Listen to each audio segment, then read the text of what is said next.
Tony. Let me ask you about Israel and conversations between the Secretary and his counterpart in Israel and the sharing of information about what comes next. You know, the world's on pins and needles about whether or when Israel may strike Iran.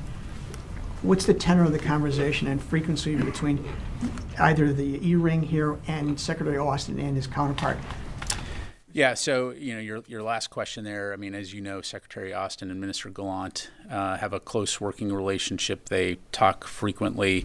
I don't have any new calls to read out since the last one, but as one could imagine, I'm sure there will be one again in the near future, and again, we'll read that out.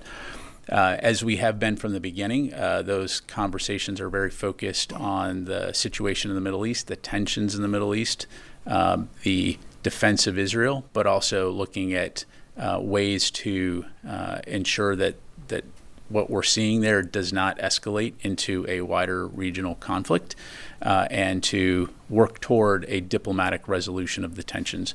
So I can tell you from a U.S. perspective, that doesn't change. We continue to seek the conditions to enable a ceasefire in Gaza and a reduction of the tensions along the Israel-Lebanon border so that folks can return back to their homes. Can I ask you, are they sharing at all their intentions for a potential retaliatory strike on Iran, even in the broadest of detail? Yeah, I mean, as we've highlighted, we're certainly talking with Israel about their next steps as it relates to any type of response from Iran's 1 October attack, but I'm not going to speak for Israel in terms of what they may or may not do. I'd refer you to them.